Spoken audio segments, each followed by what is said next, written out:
நண்பர்களே, முக்கியமான ஒரு செய்தியும், ஆச்சரியமான ஒரு செய்தியையும் இப்பொழுது பகிரலாம் என்று நினைக்கின்றேன் நான். பிரிட்டனிலே அதிகம் திருடப்பட்ட கார்களின் முழுமையான பட்டியல் தற்பொழுது வெளியிடப்பட்டிருக்கிறது. இதில் மின்சார வாகனங்கள், எலக்ட்ரிக் வெஹிக்கிள்ஸ், இபிஎஸ் திருடர்களின் முக்கிய இலக்காக மாறியிருக்கின்றன. டிவிஎல்ஏ தரவுகளின்படி 2026ஆம் ஆண்டின் முதல் 6 மாதங்களில் எவ்வளவு வாகனங்கள் திருடப்பட்டுள்ளன பார்த்தீர்களா? 25,000க்கும் மேற்பட்ட வாகனங்கள் திருடப்பட்டுள்ளன.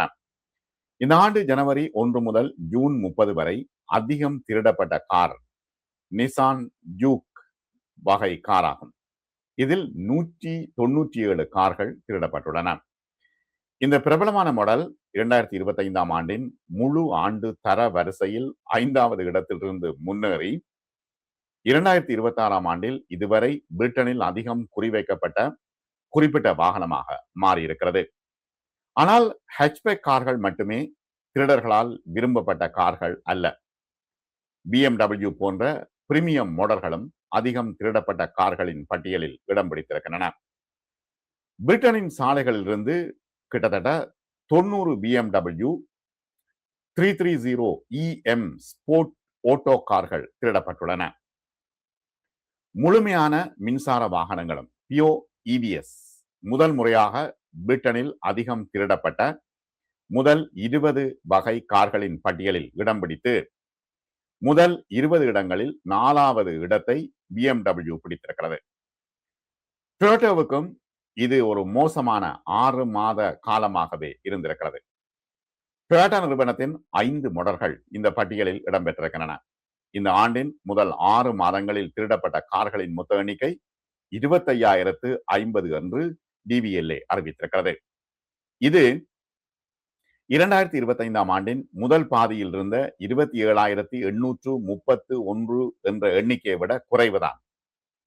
ஆனால் டிவிஎல்ஏ தரவுகளை பகுப்பாய்வு செய்த டெம்கவர் நிறுவனத்தின் தற்காலிக கார் காப்பீட்டு நிபுணரான ஜாக் லெம்பர்ட் கூறும் பொழுது, முழுமையான மின்சார வாகனங்கள் முதல் 20 இடங்களுக்குள் மின்சார வாகனங்கள் இடம்பெற்றிருக்கின்றன. அதாவது அதிகமாக மின்சார கார்களை திருடுகின்றார்கள். பாதுகாப்பும் தொழில்நுட்பத்துக்கு ஈடு கொடுக்க வேண்டும். வயரிங் அணுகலை தடுக்க வாகனத்தை முன்பக்கம் உள்நோக்கி நிறுத்துவதை தாண்டி மின்சார கார் உரிமையாளர்கள் தங்களது துணை செயலிகளையும் பாதுகாக்க வேண்டும்.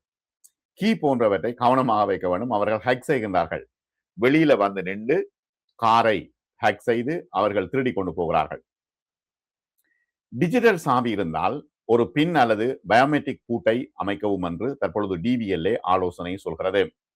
ஒரு சாதாரண கடவுச்சொல் பாஸ்வேர்ட் மட்டும் போதாது. உதிரி பாகங்கள் திருடு போவதை தடுக்க சார்ஜிங் கேபிள்களையும் பூட்ட வேண்டிய ஒரு சூழ்நிலை தற்பொழுது மின்சார வாகனங்கள் வைத்திருப்பவர்களுக்கு இருக்கிறது. மென்பொருள் புதுப்பிப்புகளை செய்ய வேண்டும். அது மட்டுமல்ல, இந்த கார்களை பாதுகாக்க தேவையான நடவடிக்கைகளையும் எடுக்க வேண்டும் என்று தற்பொழுது டிவிஎல்ஏ சொல்கிறது. இன்சூரன்ஸ் கம்பெனிகள் சொல்கின்றன. 25,000 கார்கள் இங்கே பிரிட்டனில் திருடு போய் இருக்கின்றன என்றால் அது ஒரு சாதாரணமான விஷயம் இல்லை, இல்லையா?